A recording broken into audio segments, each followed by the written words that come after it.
Hi, good afternoon, everyone. My name is Alicia, and I am here on behalf of Cohen Veterans Network, bringing you our latest edition of Facebook Live events. Today, we are focusing on lessons in love from military couples. Very timely, considering that today is Valentine's Day. And I do have two lovely ladies here with me to chat about all things lessons in love. But before I introduce them, I would like to offer up, if anyone watching us today would like to type in where they are watching us from. We'd love to see how far reaching our Facebook Lives are going. I know that I'm from Hunter Army Airfield in Georgia, and we do have individuals here from Alaska and San Diego, California as well. Also want to invite you to share this information. This is hopefully going to be helpful and beneficial. And of course, we want you to share it with friends who might need this information today.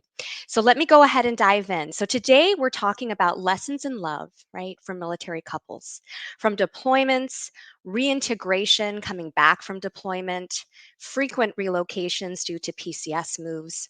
Military couples face situations, right, that perhaps their civilian counterparts may not experience. A lot of stressful situations. Now, add on top of that the continued uncertainty of COVID 19 and everyday stressors that we all deal with, such as work, kids, finance. Despite all of these challenges, military couples are able to thrive, they're able to make it work. Right. So this February, Cohen Veterans Network is sharing some tidbits from its second annual Lessons in Love campaign, Lessons from Military Couples, which consists of anecdotes that we can all learn from veterans and military spouses across our network, tips that anyone can use to strengthen their relationship. So at this point, I'd like to ask my two peers here, Taylor and Ava, if they could go ahead and introduce themselves today. Taylor, I'll go ahead and kick it off with you. Sure. Thank you so much, Alicia. You bet. Hi, everyone. My name is Taylor Waldner. I am the outreach director for our clinic up in Anchorage, Alaska. Personally, I wear a lot of different hats as far as the military goes, but my boyfriend was in the Air Force since April of last year. He has been out, so kind of understand how that goes. I know my brother was Coast Guard, my dad was Navy, and the list goes on. Thank you, Taylor. And Ava, go ahead and introduce yourself, please. Hi, everybody. I'm Ava Weiss, and I am a licensed clinical social worker. And I've got experience, years of experience working with military and veteran individuals, couples, families. And I also am a military spouse. My husband is Navy. Which is what we're doing in San Diego. So I'm excited to be here and to talk with both of you. Well, thank you so much to both of you again. And I probably should mention that I am also a military spouse. My husband is Army Aviation. That's why we're stationed at Hunter Army Airfield in Georgia. And gosh, we've been married for 17 years. So we've got a, a little bit of tenure here too. And I'm excited because I think some of these tips we can also learn from. So thank you so much for being here today. Let's go ahead and dive right into it, shall we? We have a series of tips here, and I'd love to get your perspectives and then Ava, your clinical expertise on some of these. So we're going to start off with our first anecdote or tip. So, one lesson that I have learned as a military spouse of 17 years, right, is to keep communication open and honest. We often forget that our partner, my husband in this case, is not a mind reader. And he will constantly tell me that, Alicia, I'm not a mind reader. So I know that he experiences PCS moves and deployments and other stressful times in his military career a lot differently than I do. So we've realized that it's really important to keep the dialogue open and to really not assume that we know what each other is thinking. This can obviously help reduce misunderstandings and conflicts. So, Ava, if I could go ahead and kick it over to you, tell me if you have some practical tips for effective communication. Yeah, absolutely. I think this is one of the most important, the most central, and like sometimes the most underestimated pieces of what can make a relationship successful. And like, just as a brief aside, while we're at it, of course, we're talking, this is Valentine's Day, we're talking about romantic relationships here. But this has to do with any relationship with any loved one. Keeping True. communication honest and open is what allows us to be able to have close connected relationships with the people that we care about, no matter what the nature of that relationship might be. But so, when you are partnering with somebody, when they're your life partner, or you're living with them, or you're making a future together, it can be all the more important to really make sure that you're on the same page about stuff. And just like you said, people aren't mind readers. All of us wish we could be to some degree, and none of us is. And often we can bringing our own kind of expectations or worries or whatever we're excited about. We bring our own stuff to when we communicate with anybody, including what we hear. So it can be really valuable sometimes to engage intentionally in what I like to call reflective listening. So rather than just like listening, hearing something, and then proceeding forward, taking the moment to reflect back what you're hearing or what you understood from what your partner said, deliberately kind of listening, absorbing, and then parroting back to some degree, paraphrasing, or saying, okay, what I'm taking away from this is, this can help make sure that that you are in fact getting from the communication what they mean to be sharing. It also can help your partner or whoever you're speaking with feel heard and feel understood. So even if you might have a difference of opinion, you might not say, yes, I'm totally in agreement. You can say, okay, I hear you. I hear what you're saying. I'm listening and I'm engaged, and I recognize what you're saying. And then from there, you can move forward into more effective communication about how you might make sense of any differences between the two perspectives. And regardless, it's just kind of a nice touch to make sure that the other person knows you're really engaged and really there. So reflective listening, give it a shot. Excellent. Great tip. Great tip. Thank you, Ava. Let's go ahead and talk a bit about spending time together now, which is not always easy if your partner is in the military or you're military connected at all.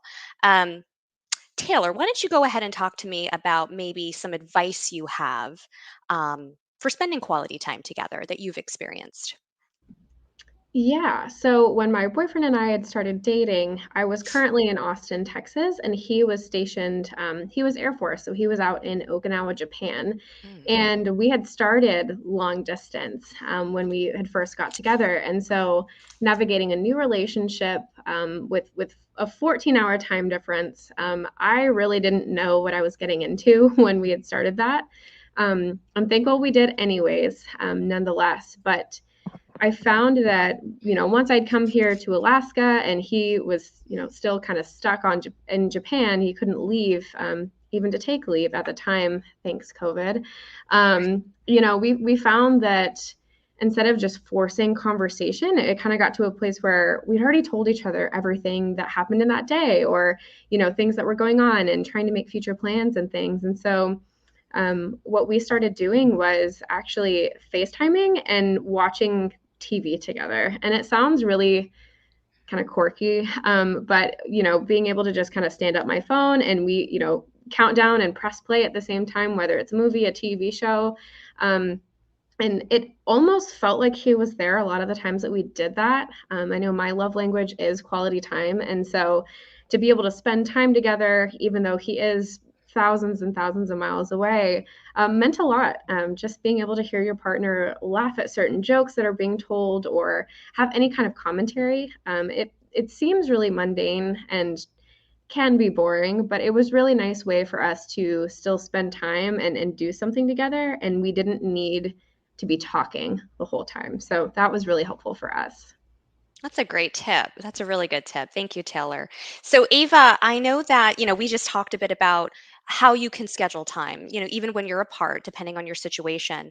But tell me how how could you offer some suggestions on how to schedule time to maybe have difficult conversations, because those are not necessarily that's not necessarily time that we want to do, but it's important in a relationship to have communication around conflict. Yeah, absolutely. I think that this can sound and feel a little bit funky when you first hear Mm, it, but the idea would be that in order to maintain like the rich connection that we have with our loved ones, that's not always just going to be the light and fluffy stuff. Sometimes you also have to talk about things where there's stuff that's hard, or there's stuff where one or the other person isn't feeling like their needs are being met in kind of practical ways, in emotional ways, whatever it might be.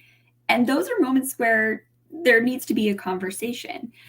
When you're not in the same place, or when life is really, really busy, sometimes the best way to manage that, when moments like that inevitably come up, is to plan them. So to mm, say together, all right, we need to talk about XYZ thing that we're both kind of acknowledging is important, or at least that one of us is acknowledging is important.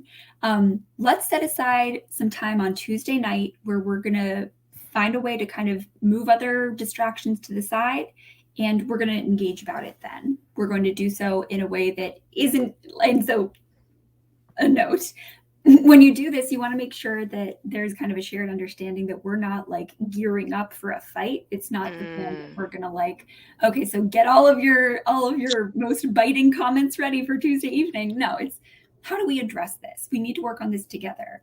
And so let's carve out some time to address this together at whatever time makes sense for both of us. A nice thing about this is that it makes it less likely for either person to feel ambushed. Mm. It makes it more likely that you're actually able to have those conversations which need to happen. And it can kind of normalize and make part of your consistent process, um, addressing stuff that's important. So it can make it less likely that things just kind of get papered over, and we're just going to kind of both stuff it down that we're not feeling good about something, and just kind of keep plugging, and eventually it'll blow up. Instead, here's a way to make sure that you're addressing things as they need to be addressed. I think we're going to maybe talk about this a little bit more later, but it's like, maintaining regular maintenance on your vehicle. Mm. You don't want to wait until the wheels fall off. You want to make sure that you're filling up the gas tank, you're getting it checked out when needed. You're doing all the good stuff to make sure that this thing that you both really care about is going to continue to run well. So, carving out, setting aside time for that is one way to demonstrate to each other that you value it and make it more likely that realistically you'll be able to.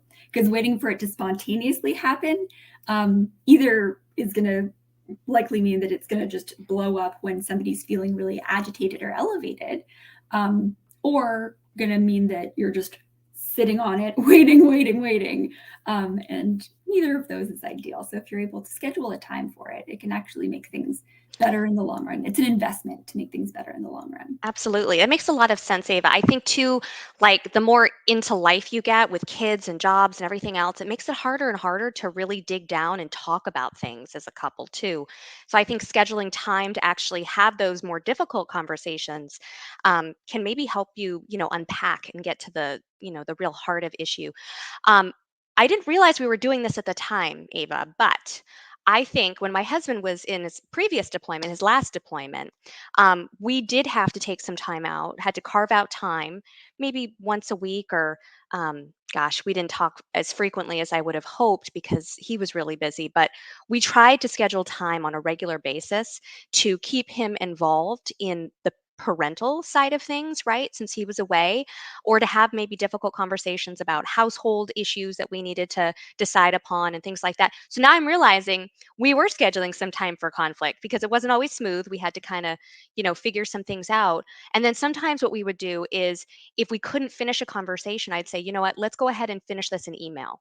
I'll shoot you an email, kind of outline what I'm thinking, and then we'll talk about it next week or in a few days or whenever he was able to call next. So um, that tip does work. So thank you very much for offering that up. Let's go ahead and pivot to our third tip or anecdote.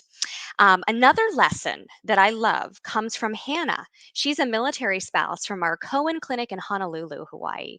And that's to celebrate everything. Celebrate everything. So from Hannah, she says, this year anniversary. What a wonderful thing.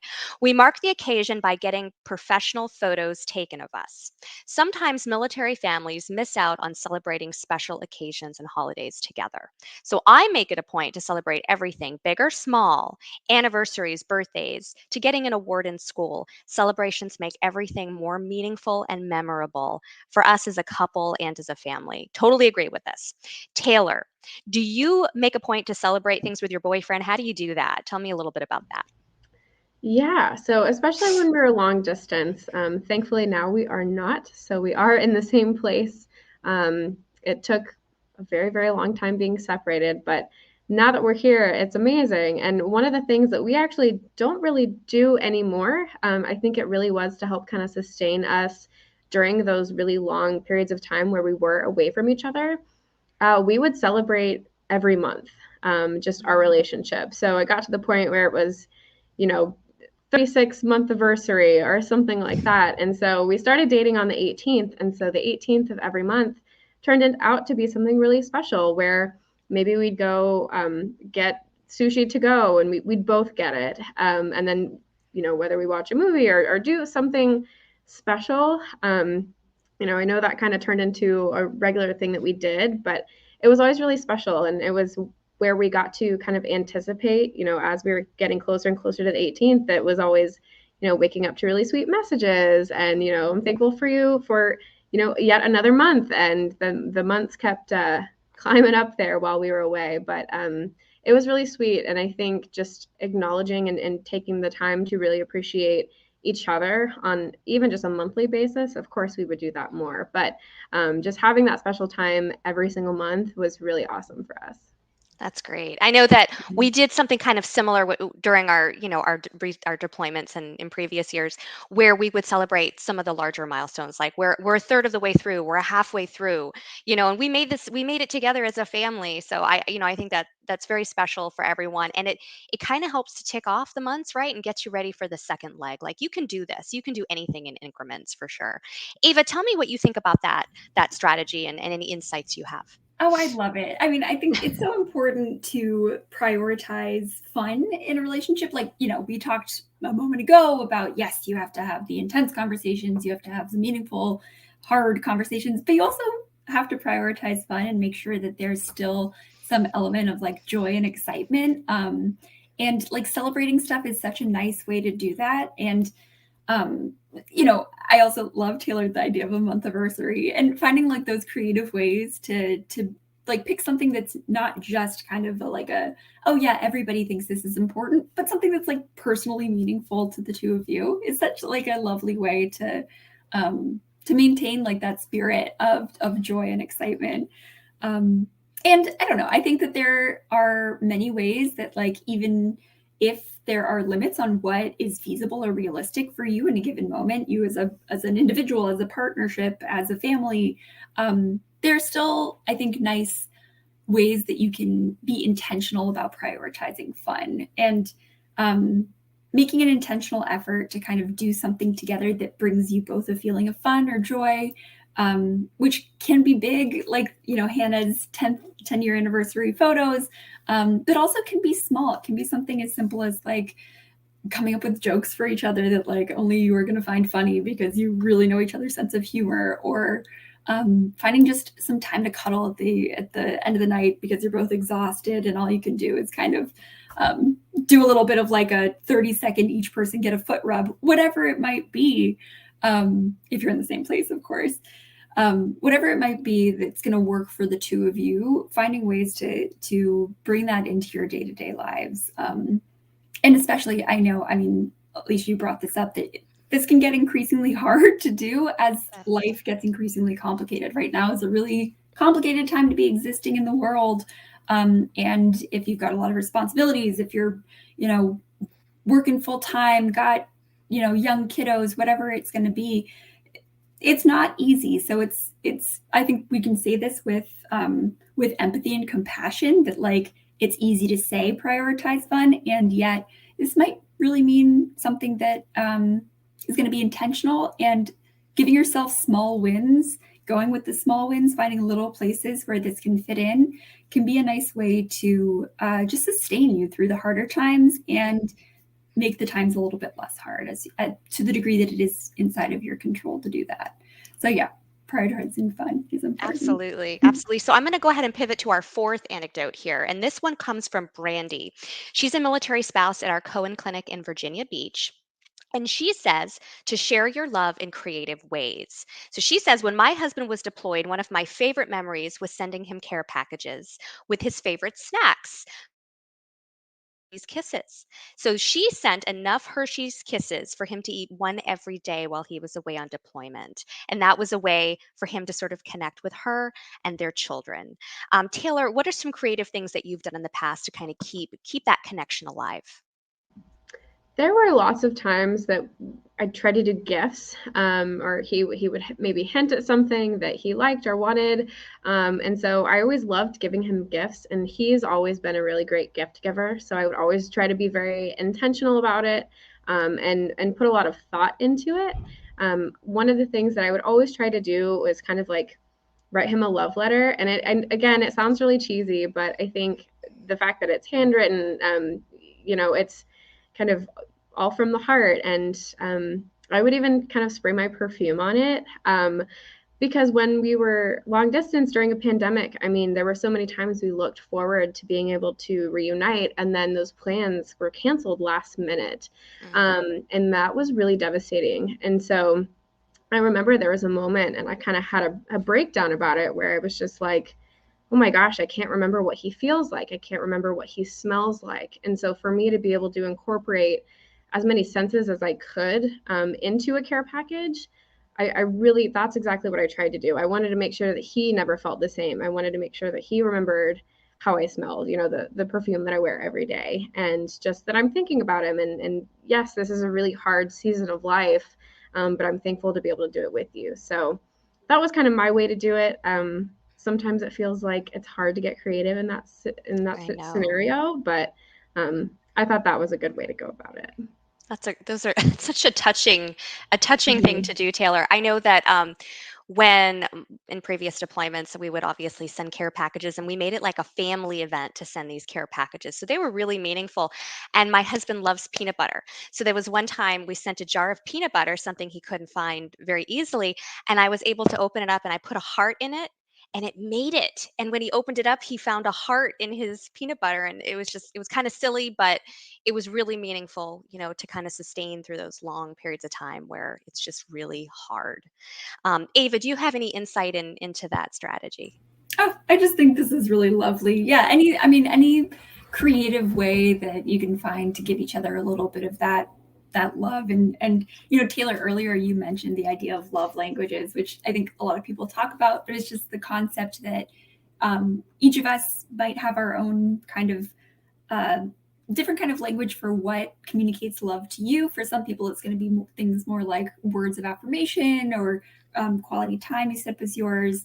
But finding ways to communicate to the degree that is possible within the constraints that you're working in the language that is really going to click for both of you. And so that might mean finding a variety of ways to communicate your love for each other.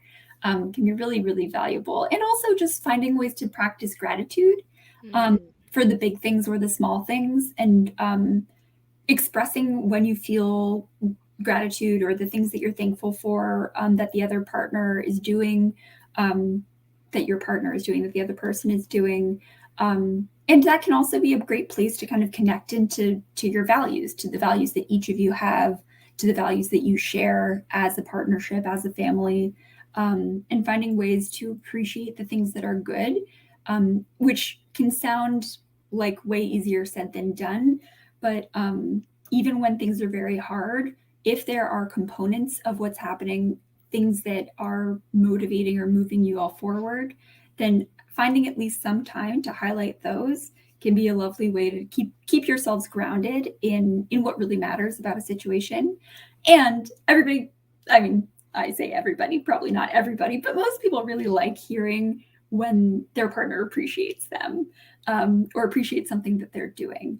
And it can be a really nice way to make it clear to your partner what it is that is gonna feel appreciated by you. So if you're clear about like, hey, I really loved it when you did that, or thank you so much for taking the time to whatever, they're gonna know better. It kind of loops back to the nobody's a mind reader thing. They're gonna know better what it is that is gonna suit you and meet your needs. And when both people are doing that consistently, it can really support a dynamic, a relationship where everybody's invested in finding something that works for the whole.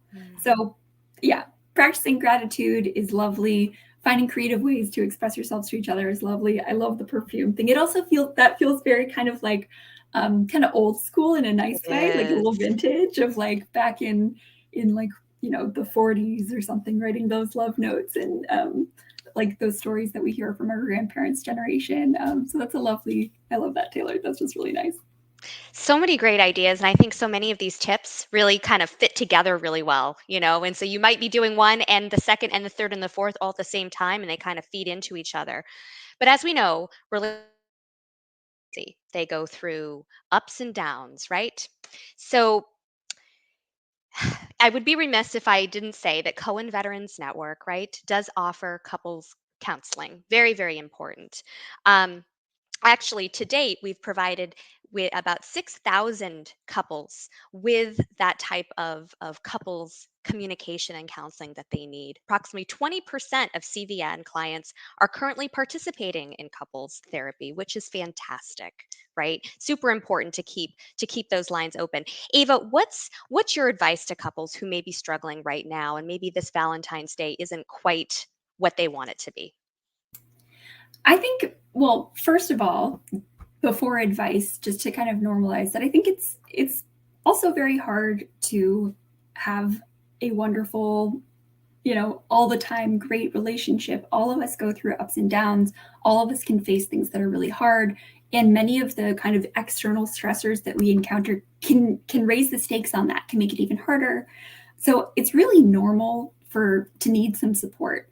And the really nice thing about couples counseling is that of course, you know, you'll want to find a counselor or therapist who fits, who suits you. But when you do, and you generally can, um, that's just somebody who has a little bit of that extra bandwidth to help you to have the opportunity to talk through the things that are getting in the way, to problem solve, to make room for things to get better. It can be a really like hopeful experience too. It isn't just a place where you go to like have a fight. No, that's generally not what it is.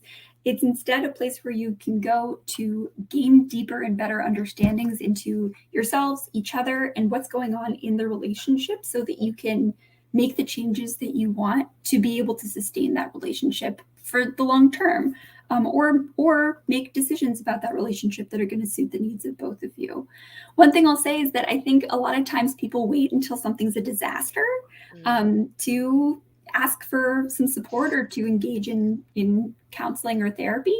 And I think that while, of course, if something has reached that point, that's a great time to reach out. But if you can catch it earlier than that, that's even better.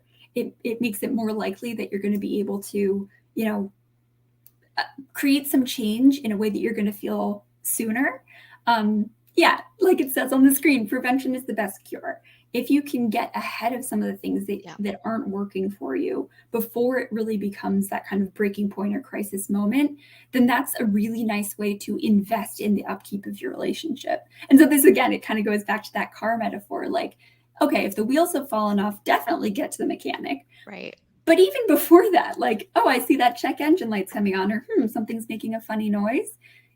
Check in, get a little bit of extra support from somebody who is in that third party position, who's not going to be taking a side, and who can just support the two of you through the process of figuring out what's going to work best for you.